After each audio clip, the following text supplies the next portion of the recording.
పోలి స్వర్గం కథ. కార్తీక మాసం చివరి రోజు తప్పకుండా వినవలసిన కథ. పోలి స్వర్గానికి పోవుట. భగవంతుని దృష్టిలో మానవులంతా ఒక్కటే. ధనికుడు, పేద, ఆడ, మగ మొదలైన భేదాలేవీ ఆయన చూడడు. నిర్మలమైన మనసుతో తనను ఆరాధించే భక్తులకు ఆయన తప్పకుండా అనుగ్రహిస్తాడు. భక్తితో చేసే పూజ భగవంతునికి ఎంతో ప్రీతికరం. అనవసరమైన ఆడంబరాలు ఆయనను సంతోషపరచలేవు. ఎంతో ధనాన్ని ఖర్చు పెట్టి ఎంతో వైభవంగా పూజలు చేసినప్పటికీ మనసులో కల్మషం ఉంటే ఆ పూజలకు ఫలాన్ని ఇవ్వడు. భక్తితో పెట్టిన చిన్న దీపాన్ని అయినా నిండు మనసుతో స్వీకరించి భక్తులకు మోక్షాన్ని ప్రసాదిస్తాడు. పోలి స్వర్గానికి వెళ్ళిన ఇతివృత్తాంతమే ఇందుకు నిదర్శనం. ఆ కథ ఏమిటి అంటే, పోలి చాకలి కులానికి చెందిన స్త్రీ. చిన్నతనం నుంచి ఆమెకు భక్తి ఎక్కువ. పూజలన్నా నోములన్నా ఎంతో ఆసక్తి, భక్తి కూడా. వేకుజామున లేచి కాలకృత్యాలు తీర్చుకొని పరిశుభ్రమైన వస్త్రాలు ధరించి తన శక్తి కొద్దీ పూలు పండ్లు తీసుకువచ్చి పూజలు చేసేది. పోలికి యుక్త వయసు రావడంతో తల్లిదండ్రులు మంచి సంబంధం చూసి ఆమెకు వివాహం చేశారు. ఆ గ్రామంలో పోతడు అని పేరుగల చాకలివాడొకడు కలడు. అతని భార్య మాలి క్రూర స్వభావురాలు, దయాదాక్షణ్యము లేనిదై గయ్యాళి అని పేరు పడెను. వారికి 5 కుమారులు కలరు.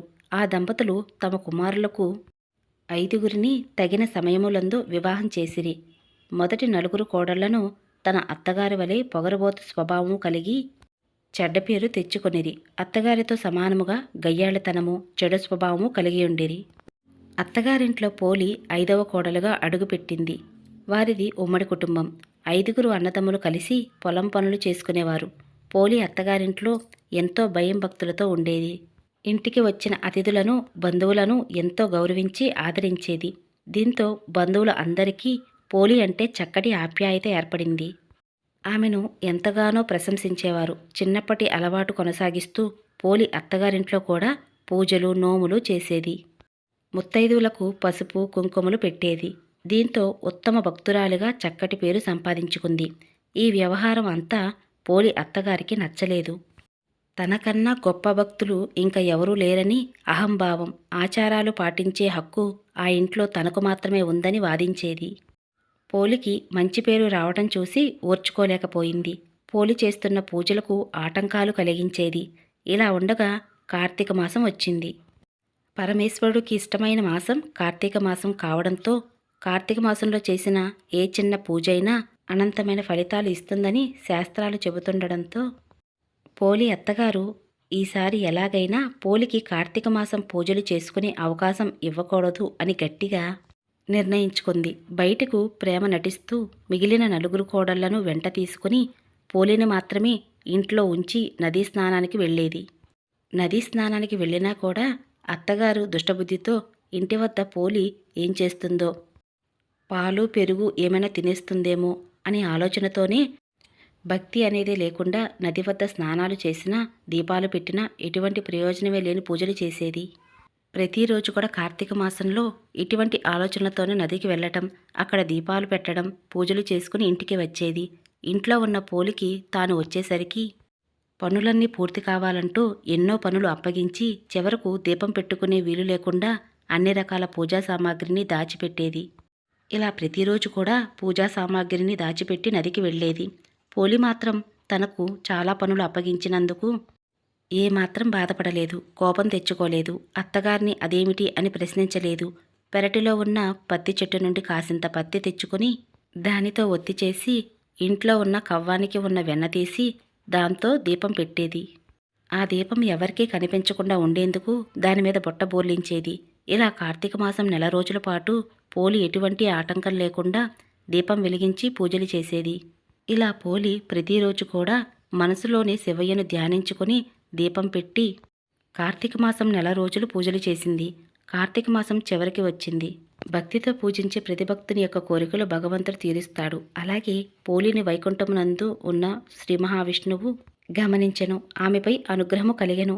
ద్వారపాలకుడైన సుశీలుడిని పిలిచి, ఓయి, నీవు వెంటనే ఆమెను సగౌరవముగా బంగారు విమానము ఎక్కించి తీసుకుని రమ్మని ఆజ్ఞాపించెను. సుశీలుడు వెంటనే పోలి ఉన్న చోటికి బంగారు విమానంతో వచ్చి, ఓ సాధ్వి, మంచి నడవడిక గల ఉత్తమురాలా, నిన్ను ఈ శరీరముతోనే వైకుంఠమునకు తీసుకుని రమ్మని శ్రీ మహావిష్ణువు పంపెను. కావున వెంటనే వచ్చి ఈ విమానము ఎక్కుము రమ్మని అని తొందరపెట్టెను. ఆమె విమానంపై ఎక్కి కూర్చుని ఉండెను. అప్పుడే ఇంటికి చేరుకున్న అత్తగారు ఆమె కోడళ్ళు ఆ విమానము చూసి అది తమ కోసమే వచ్చిందనుకుని మురిసిపోయిరి. కాని అందులో పోలి ఉండేసరికి ఆశ్చర్యపోయారు. ఎలాగైనా ఆమెతో పాటుగా తాము కూడా స్వర్గానికి వెళ్ళాలి అనుకుని ఆత్రంలో పోలి కాళ్లను పట్టుకుని వేలాడే ప్రయత్నం చేసినా ఉపయోగం లేకపోయింది.